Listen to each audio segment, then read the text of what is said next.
अमावस्या क्यों मनाई जाती है? अमावस्या में क्या होता है भैया बताओ? अमावस्या को क्या होता है कि अमावस्या मनाई जाती है? अरे यार, पितरों का खाना तो ठीक है। प्रकृति में क्या बदलाव होता है कि अमावस्या? हमारे यहाँ सब वैज्ञानिक है। प्रकृति में बदलाव से हम लोग तिथि मनाते हैं। बताओ प्रकृति में क्या बदलाव होता है कि अमावस्या मनाई जाती है? हाँ, क्या? चांद पूरा दिखता है, उसे अमावस्या कहते हैं। वाह, ताली बजा लो।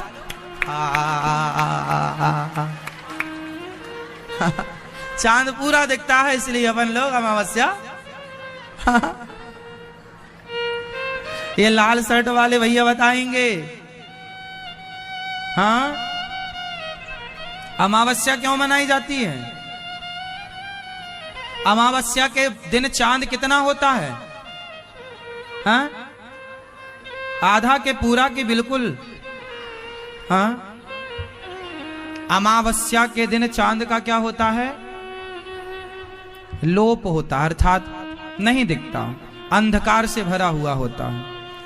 उसे उस रात्रि को अमावस्या कहते हैं। प्रतिपदा से अमावस्या की दूरी है 15 दिन। और फिर अमावस्या के बाद दूसरी जो शुक्ल पक्ष कितने होते हैं? एक महीने में कितने पक्ष? कौन कौन से? कृष्ण पक्ष में क्या होती है? अब सुनो, सब लोग ना बोलना, जिनसे पूछेंगे वही बोलेंगे। सब चुप्पी टाप रहना, घर में तुम पंचायत कर लेना ये सारी, और अपने बच्चों को सब समझाना। मेरी माँ, आप जिनसे पूछेंगे वो बताएंगे, ये भैया बताएंगे। आप हाँ, अभी बैठो, हम प्रश्न तो पूछ लें। अभी प्रश्न नहीं पूछे, तुम खड़े हो रहे हो। चलो बताओ कि जो शुक्ल पक्ष और कृष्ण पक्ष है, तो शुक्ल पक्ष और कृष्ण पक्ष में किस पक्ष में अमावस्या होती है? हाँ? हाँ? कृष्ण पक्ष में अमावस्या, और शुक्ल पक्ष में क्या होती है?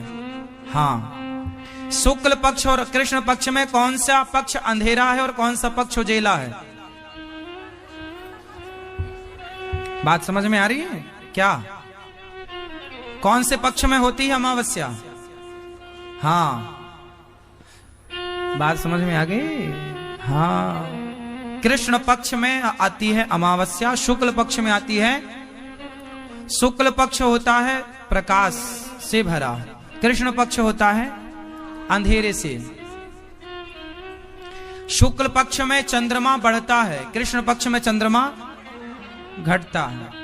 शंकर जी के सिर पर जो चंद्रमा है या नहीं?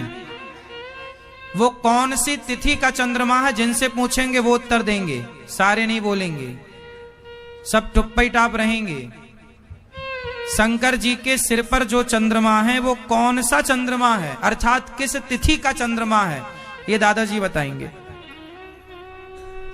हाँ हाँ हाँ, कृष्ण पक्ष कौन सी तिथि का? प्रतिपदा, द्वितीया, तृतीया, चतुर्थी, पंचमी, षष्ठी, सप्तमी, कब का?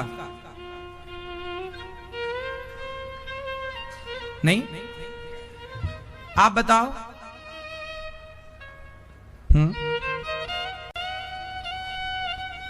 अब सब बताओ, अमावस्या कौन बोल रहा है? मैया क्या खाई हो आज?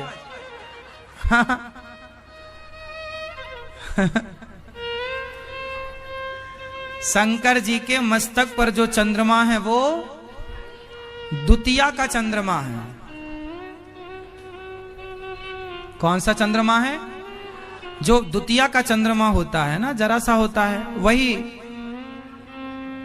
शंकर जी के माथे पर है।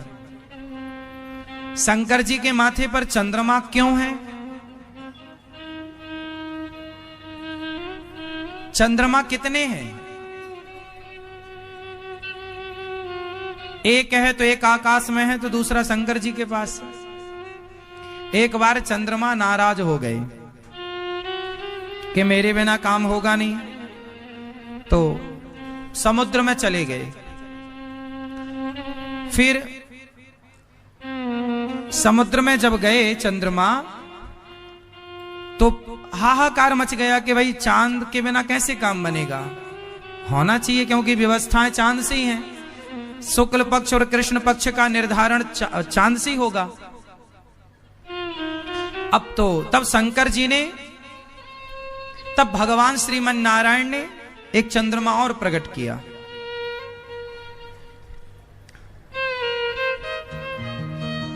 एक चांद और प्रकट किया। अब जब ये चांद प्रकट हो गए तो वो जो गुस्सा होके चांद गया छुट्टी में, उसको लगा मेरे बिना तो काम रुका होगा, तो उसने झांक के देखा तो यहां चांद खिला था। उसने कहा भगवान मेरी तो कुर्सी चली गई। तुरंत दौड़े दौड़े आए चांद, हे प्रभु क्षमा करो क्षमा। अच्छा, जैसे हड़ताल में नहीं चले जाते कर्मचारी, ऐसे चांद एक दिन हड़ताल में चले गए, हम नहीं करेंगे काम, हमारी पगार बढ़ाओ। भगवान बोले जाओ दूसरा बना लेंगे। दूसरे आ गए। अब चांद घबराया, गया भगवान के पास। तो भगवान ने कहा अब तो ये आ गया काम पे, अब तुम जाओ। अब वो बोले मैं कहां जाऊं कहां जाऊं, बेचारा बहुत गिड़गिड़ाया, रोया भगवान की शरण में। भगवान ने कहा ये तो आ गया। तब शंकर जी ने कहा तू भगवान की शरण में है इसलिए आ जा, तू भगवान की शरण में गया है इसलिए मैं तुझे अपने माथे पर धारण करता हूं। जो भगवान की शरण में चला जाता है शंकर जी उसे मस्तक पर धारण करते हैं, इसलिए उस चंद्रमा को भगवान शिव ने अपने माथे पर धारण कर लिया। वो हड़ताल वाला चंद्रमा है। तो चांद हो गए दो, इसलिए भगवान राम भी चंद्र लगाते हैं। रामचंद्र भगवान की और कृष्ण चंद्र भगवान की। तो जो रामचंद्र का राम है वो शिव जी के माथे वाला रामचंद्र है, और जो कृष्ण चंद्र में चांद है वो आकाश में जो चांद है वो चांद है। एक रामचंद्र एक कृष्ण चंद्र, दोनों के नाम के आगे चांद है, चंद्रमा है। तो चंद्रमा दो, एक शिव जी की जटाओं में एक आकाश में। तो राम जी वाले चंद्रमा जो हैं शिव जी वाले हैं, और आकाश वाले कुछ भी कहो आप, ये तो समझ की बातें हैं। तो ये शंकर जी के सिर पर चंद्रमा का क्यों विराजमान हुआ, कोई प्रश्न कर ले तो उसका समाधान मैंने आपको दिया कि ये कथा है, ये बात थी, इसलिए शंकर जी के माथे पर चंद्रमा होते हैं। तो चंद्रमा से ही महीने का निर्धारण होता है। चंद्रमा, अच्छा चंद्रमा घटते बढ़ते हैं या नहीं, हाँ या ना, हाँ या ना, हाँ या ना, हाँ या ना, ना। चंद्रमा नहीं घटते बढ़ते, चंद्रमा की कलाएं घटती बढ़ती हैं। चंद्रमा तो वही है, जैसे हमारा शरीर तो घटता बढ़ता है। आपका वजन 55 किलो है, ज्यादा खाओगे तो 60 किलो हो जाएगा, कम खाओगे तो 45 किलो हो जाएगा। आपका वेट 80 किलो का है, आप ज्यादा खाओगे 85 का हो जाएगा, थोड़ा ध्यान रखोगे तो 70 किलो के आप, मतलब आपका वेट घटता बढ़ता है, हाँ या ना। और माइनर तो रोज आपका वजन घटता बढ़ता है। ग्राम में यदि देखा जाए तो आपका रोज वेट हल्का कम ज्यादा होता रहता है, ये बात सही है ना। तो आपका शरीर तो घटता बढ़ता है, लेकिन आपकी आत्मा घटती बढ़ती है। बोलो, जैसे हमारी आत्मा स्थिर है, आत्मा घटती बढ़ती नहीं है, शरीर घटता बढ़ता है। लड़कपन का शरीर अलग, जवानी का अलग, बुढ़ापे का अलग। उसी तरह चंद्रमा की कलाएं घटती बढ़ती हैं, चंद्रमा नहीं घटता बढ़ता। चंद्रमा की कलाएं कितनी होती हैं? चंद्रमा की कितनी कलाएं होती हैं? 16 कलाओं के नाम बताओ। चंद्रमा की कलाएं कितनी? जोर से, सही कह रहे हैं, जोर से बोलो बस। 16 कलाएं, चंद्रमा की कलाएं 16 कलाओं के नाम है। प्रतिपदा, द्वितीया, तृतीया, चतुर्थी, पंचमी, षष्ठी, सप्तमी, अष्टमी, नवमी, दसवीं, एकादशी, द्वादशी, त्रयोदशी, चतुर्दशी और अमावस्या और पूर्णिमा। कितनी हो गई? ये 16 चंद्रमा की कलाएं हैं। ये 16 क्या हैं? कलाएं। तो ये 16 जो कलाएं हैं वो इसलिए भगवान कृष्ण को 16 कलाओं से युक्त कहा जाता है, क्योंकि चंद्रवंश में आए। भगवान कृष्ण किस वंश में आए? इसलिए चंद्रमा की कलाएं कितनी हैं? तो जो लोग कहते हैं कृष्ण की कलाएं 16 हैं, वो लोग जानते नहीं है कृष्ण की कलाएं 16 नहीं है। कृष्ण चंद्रवंश में आए तो चंद्रमा की कलाएं 16 हैं, इसलिए कृष्ण को 16 कलाएं कहा जाता है। जबकि भगवान तो अनंत कलाओं के धनी है। 16 क्या है? भगवान के पास तो करोड़ों कलाएं हैं। तो जो ये बात समाज में कही जाती है कि कृष्ण जी 16 कलाओं से युक्त हैं और राम जी 12 कलाओं से युक्त हैं, ये बिल्कुल फेक है, झूठ है। अच्छा, सूर्य की कलाएं कितनी होती हैं? चंद्रमा की कलाएं कितनी? याद, राम और कृष्ण में बड़े कौन? दोनों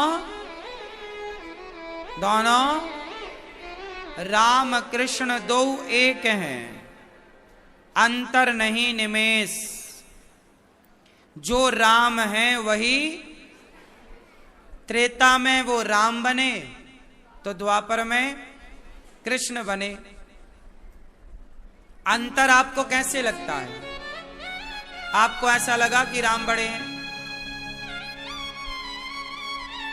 जैसे हमारी 2 आंखें हैं, ये और ये, तो आपको कौन सी आंख ज्यादा प्रिय है? हाँ? आपको कौन सी आंख ज्यादा प्रिय है, बताओ? कौन? दोनों? कौन सी वाली ज्यादा प्रिय है? जो ना प्रिय हो बताओ। जैसे आपकी 2 आंखें हैं, पर हैं तो आपकी ही, उसी तरह भगवान 2 रूपों में है एक ही, पर रूप 2 हैं, राम रूप। और अब कुछ लोग कहते हैं कि राम में 12 गुण हैं और कृष्ण में 16 गुण हैं। कुछ लोग कहते हैं राम में 12 कलाएं हैं, जबकि कृष्ण में 16 कलाएं हैं। कुछ लोग कहते हैं कि कृष्ण बड़े हैं, क्योंकि कृष्ण में 16 कलाएं हैं। कुछ लोग कहते हैं जी राम बड़े हैं। ये छोटा बड़ा कौन कहता है? वही जो अज्ञानी है, जो राम और कृष्ण को 2 माने, जो राम और कृष्ण को छोटा या बड़ा माने, समझ लो कि वो अज्ञानी है, अभी सत्संग किया नहीं, जाना नहीं, इसलिए वो छोटे और बड़े का भेद रखता है, क्योंकि सत्संग से अभी जुड़ा नहीं है, मैच्योर नहीं है, गंभीर नहीं है, शास्त्रों का ज्ञान नहीं। 12 कलाएं राम की नहीं है। राम है सूर्यवंशी, और सूर्य की कलाएं कितनी होती हैं? सूर्य कितनी राशियों में रहते हैं? राशियां कितनी होती हैं? मेष, वृष, मिथुन, कर्क, मीन, कन्या, कितनी राशियां हैं टोटल? 12। तो सूर्य भगवान कहां जाते हैं? 12 राशियों में। तो सूर्य की कलाएं हैं 12।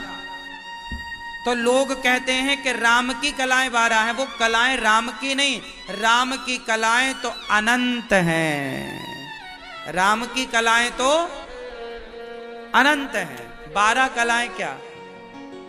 राम अनंत कलाओं के धनी हैं।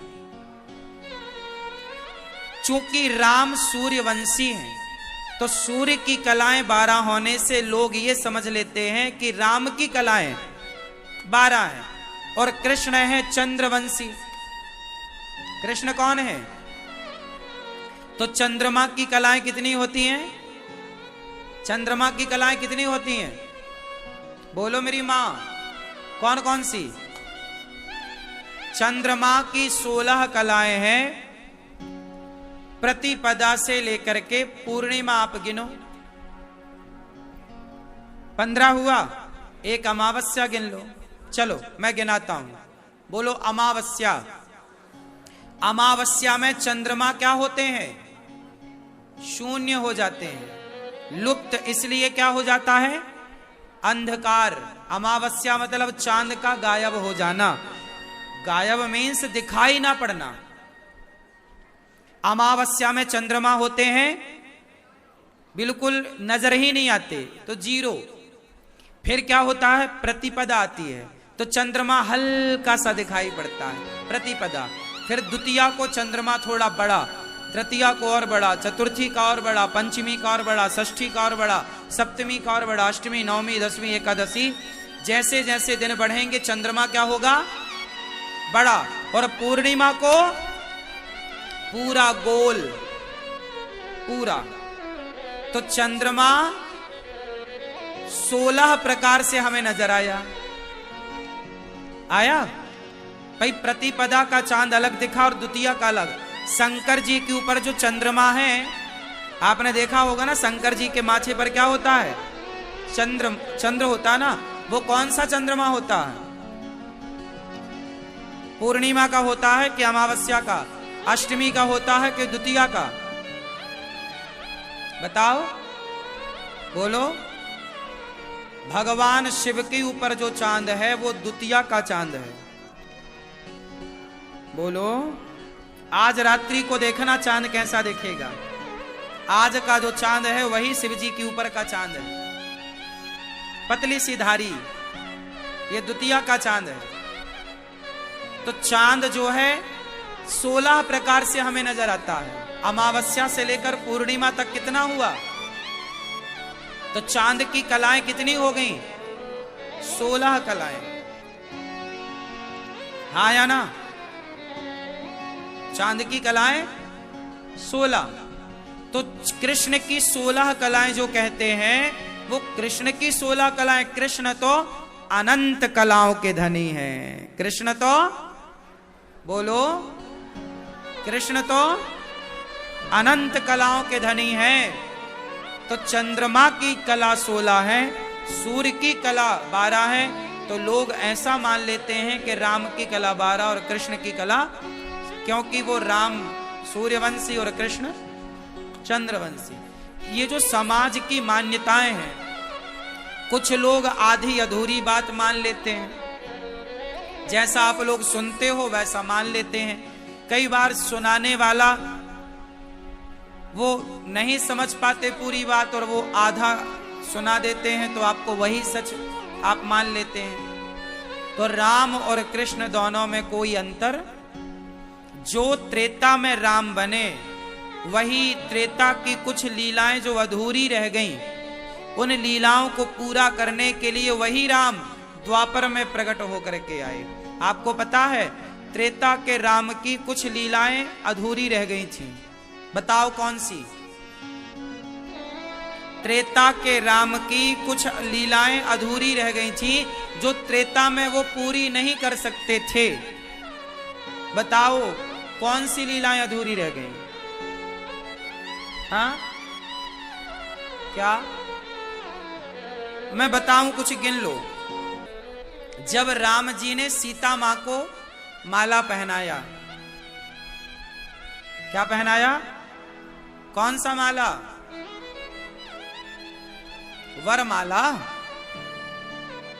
जब राम जी ने सीता मां को वरमाला पहनाया और सीता मां ने राम को वर्ण किया पति के रूप में, और राम जी ने जब सीता मां को वर्ण किया पत्नी के रूप में, तो सीता मां की जितनी सहेलियां थी, सखियां थी, सबके मन में ये विचार आया कि हम कब पहनाएंगे राम जी को वरमाला,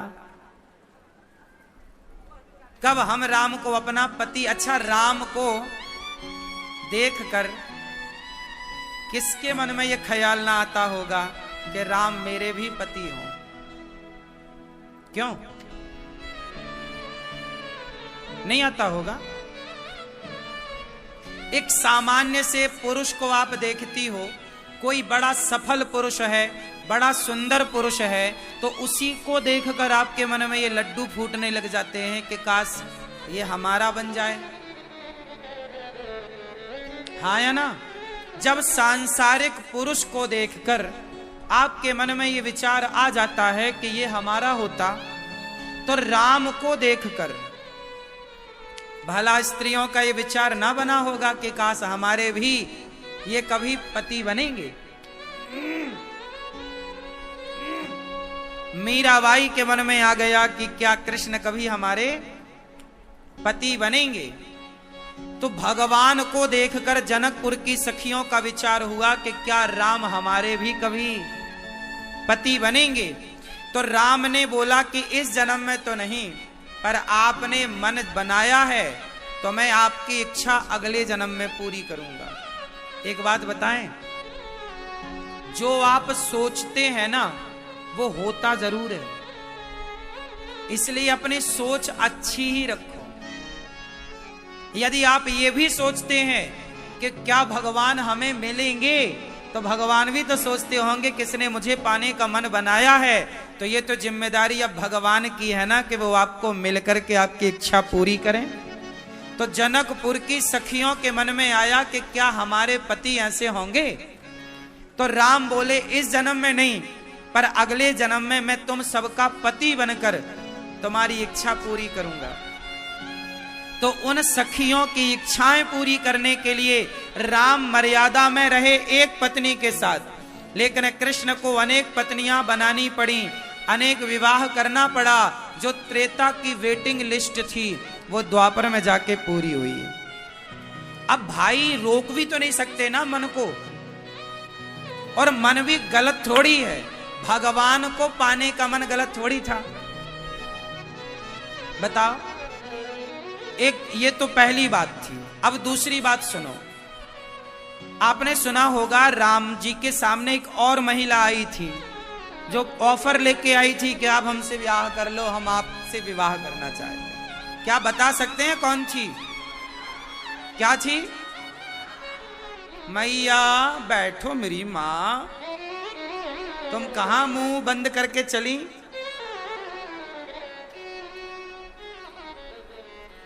चलो बताओ, कौन सी महिला थी जो राम से कहने आई कि आप बहुत सुंदर, मेरे से विवाह कर लो?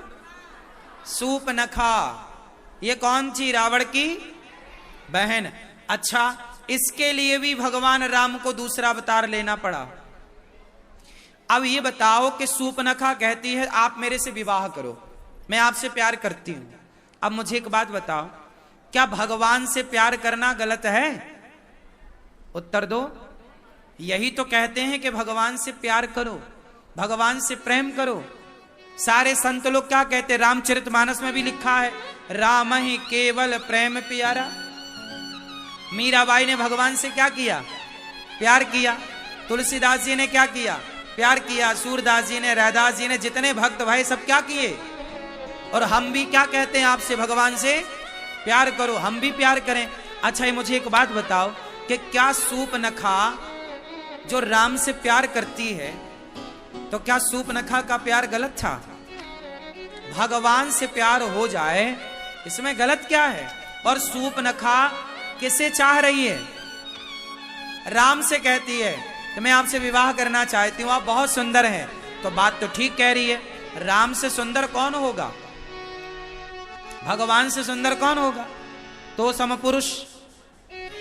अच्छा, राम को देखकर किसी का मन राम की ओर खिंच जाए, इसमें कोई आश्चर्य तो नहीं है ना?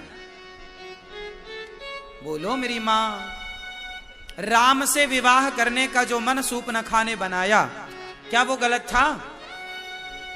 बोलो बोलो मेरी मां। नहीं ना। राम से प्यार करना गलत कैसे हो सकता है? भाई शिशुपाल ने कृष्ण से प्यार किया गालियां देकर, तो उद्धार तो उसका भी हुआ। रावण ने राम से प्यार किया दुश्मनी पालकर। रावण के अंदर भी राम के प्रति प्रेम तो था ही, भले दुश्मन भाव से भजता था। आपने एक चौपाई सुनी होगी ना, भाव कुभाव अनख आलसहूं। चाहे कोई भगवान को भाव से भजे, कुभाव से भजे, आलसी होकर भजे, बस भजे। राम राम कहीं जे जमुहाही। कुछ लोग जमहाई लेते समय बोलते राम आ, उसमें भी भगवान का नाम निकल रहा, मंगल है। अच्छा, एक बात बताओ, सूपनखा राम से कहती, आप बहुत सुंदर हैं, मैं आपसे विवाह करना चाहती हूं। तो राम को देख करके किसका मन नहीं जाएगा विवाह के लिए? इतने सुंदर जो हैं राम, भगवान है वो, और भगवान से प्यार करना बिल्कुल गलत नहीं है। तो सूपनखा की इच्छा थी कि मैं विवाह करूं, बस उसने एक गलती की। बताओ सूपनखा ने गलती क्या की? राम को प्यार किया, राम को चाहा, ये बिल्कुल गलती नहीं थी। अब आप लोगों से मैं पूछूंगा कि सूपनखा की गलती क्या थी? फिर नाक कान किस गलती से काटा गया? क्या राम से प्यार करने वाले की नाक कान काटी जाएगी? नहीं, गलती कुछ और थी। क्या गलती थी बताओ? सूपनखा ने एक गलती की कि राम से तो प्यार किया, राम को तो देखा, लक्ष्मण जी को देखा, दोनों को देखना सही था, पर गलती सूपनखा से यह हो गई कि सूपनखा सीता माता की ओर देखना नहीं चाहती, और राम तब तक नहीं मिलेंगे जब तक सीता मां को ना पाया जाए। इसलिए हमारे यहां युगल उपासना है। अकेले राम का कोई मंदिर हो तो बताओ, आप कहोगे अयोध्या जी में? नहीं, अयोध्या जी में राम का बाल रूप, बाल राम का मंदिर है। छोटे से राम जब 5 वर्ष के थे ना, जब विवाह ही नहीं हुआ, तब का वो दर्शन है। वरना धरती में जितने राम मंदिर हैं, सारे मंदिरों में माता सीता जरूर होंगी। हाँ या ना? क्या बिना सीता के कोई मंदिर है राम जी का? क्या बिना राधा के कोई मंदिर है कृष्ण जी का? हमारे यहाँ कोई भी पूजा नहीं होती बिना लक्ष्मी के, बिना राधा के, बिना सीता के। हमारे यहाँ युगल उपासना है। हम अकेले की पूजा नहीं करते। हम किसकी पूजा करते हैं? युगल। युगल मतलब, युगल मतलब दोनों, जोड़ी। हमारे यहां शंकर की पूजा नहीं है, गौरी शंकर की पूजा है। कोई भी शंकर जी का ऐसा मंदिर ना होगा जिस मंदिर में माता पार्वती ना हो। क्यों जी है? क्या बिना पार्वती का कोई मंदिर है? कि बिना लक्ष्मी के कोई नारायण का मंदिर है? क्यों? हमारे यहां युगल उपासना होती है। सूपनखा ने गलती की कि राम से तो प्यार किया, पर सीता मां से प्रेम ना हुआ। सीता मां से नफरत की भावना थी, और जहां सीता को नफरत की भावना से देखा जाए और राम से प्यार की भावना में देखा जाए, राम बोलेंगे जब तक आप शक्ति से नहीं जुड़ोगे तब तक राम की प्राप्ति हो ही नहीं सकती। बिना लक्ष्मी के नारायण स्वीकार नहीं करेंगे आपको, बिना राधा के कृष्ण स्वीकार नहीं करेंगे आपको, बिना सीता के राम स्वीकार नहीं करेंगे। अच्छा, रावण ने भी गलती की। सूपनखा ने राम को देखा और सूपनखा के भाई ने सीता को देखा। रावण सीता मां को चुरा के ले गया और राम को छोड़ दिया, और सूपनखा राम को चाहती है, सीता को छोड़ रही है।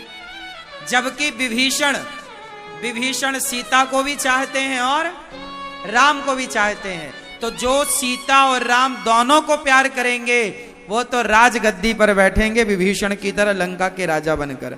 और जो एक को छोड़कर दूसरे से मन लगाएंगे तो उनकी लंका जलेगी। इसलिए हमारे सनातन में एक की उपासना नहीं है।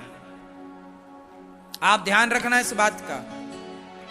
इसलिए हम लोग क्या कहते हैं? सीताराम सीताराम सीताराम, राधे कृष्ण राधे कृष्ण राधे कृष्ण। युगल उपासना है। तो सूपनखा का मन था राम को पाना, तो राम को सूपनखा के लिए भी वो सूपनखा अगले जन्म में क्या बनी? कुब्जा। अगले जन्म में क्या बनी? क्या बनी? सूपनखा अगले जन्म में क्या बनी? बोलो मेरी मां। कुब्जा। क्या बनी? कुब्जा। इसलिए भगवान श्री राम द्वापर में कृष्ण बने और अनेक विवाह करके सीता मां की सखियों के साथ विवाह करके उनकी इच्छा पूरी करते हैं और कुब्जा से चंदन लेकर कुब्जा की कुबड़ मिटाकर उसे सुंदर बनाकर उसके मन की इच्छाएं पूरी करके भगवान कुब्जा की कामना पूरी करते हैं। तो जो काम राम बनकर नहीं हो पाया वो अधूरा काम भगवान ने कृष्ण बनकर किया। और एक काम और बकाया है अभी राम जी का। कुछ काम ऐसे हुए कि ना राम बनकर वो पूरा कर पाए ना कृष्ण बनकर पूरा कर पाए। राम जी का भी एक काम और बाकी है, बताओ क्या? आपको पता है क्यों? राम जी का एक काम अभी और अधूरा है जिसे भगवान राम कलयुग में आकर पूरा करेंगे। कौन सा काम? सुनो। जब राम वनवास गए तो राम जी को एक महिला मिली रास्ते में, एक स्त्री। उस स्त्री ने कहा कि आप मेरे से विवाह करो, मैं तपस्या कर रही हूं, सतयुग से मैं तपस्या करती आई हूं कि राम को मैं पति के रूप में पाऊं। तो राम जी बोले ठीक है, मैं आपसे विवाह करूंगा। मेरी पत्नी को रावण लेकर गया है, जब मैं रावण को मारकर पत्नी को लेकर आऊंगा और यदि आपने मुझे पहचान लिया, यदि आपने मुझे पहचान लिया तो मैं आपसे विवाह करूंगा, और आप नहीं पहचान पाएंगे तो मैं आपसे विवाह नहीं करूंगा। तो राम जी रावण को मारकर सीता मां को लेकर राम जी आए उस स्त्री के पास, लेकिन वो स्त्री राम को पहचान ना पाई। तब राम जी बोले कि आप पहचान ना पाई, इसके लिए आप और तपस्या करो, मैं आपको कलयुग में विवाह करूंगा। वही कन्या आज वर्तमान में वैष्णव मैया कहलाती हैं, वैष्णवी मैया कहलाती हैं। वैष्णव मैया कहां है? बोलो मेरी मां। जम्मू, कटरा, कटरा क्यों कटरी बोलते हैं? तो जम्मू में जो कटरा है वहां जो वैष्णवी मैया है हमारी, वो वैष्णव माता से भगवान राम कलयुग के अंत में जब राम कल्कि बनकर आएंगे तो कल्कि भगवान का विवाह मां वैष्णवी से होगा। तो देखो, एक बार राम जी आते हैं तो अनेक अनेक युगों के लिए लीलाएं करके जाते हैं कि कुछ लीला तब होगी तो कुछ लीला आगे होगी तो कुछ और आगे होगी। तो त्रेता में जो राम आए वही द्वापर में अपनी लीलाओं को पूरी करने कृष्ण बने, और वही इस कलयुग में कल्कि बन करके कुछ लीलाएं और पूरी होंगी तो वो कलयुग में पूरी करेंगे। तो हमारे भगवान राम और कृष्ण कितने हैं? बोलो। अच्छा बताओ, राम जी के कितने अवतार हुए? बताओ कितने अवतार हुए राम जी के? कितने? भगवान राम के 24 अवतार हैं। राम मतलब नारायण, राम मतलब विष्णु, राम मतलब हरि। और हमारे भगवान के अवतार कितने हैं? तो भगवान का एक अवतार राम, एक अवतार कृष्ण, एक नरसिंह, एक वामन, एक धन्वंतरी, एक कच्छप, एक मोहिनी, ऐसे 24। इसमें एक अवतार होगा कल्कि अवतार। 23 ऑलरेडी हो चुके हैं, 24वां होगा। तो आप लोग ये समझते हो कि राम अलग। आपसे मैंने पूछा कि राम कृष्ण में बड़ा कौन? आप लोग बोले राम, राम बड़े।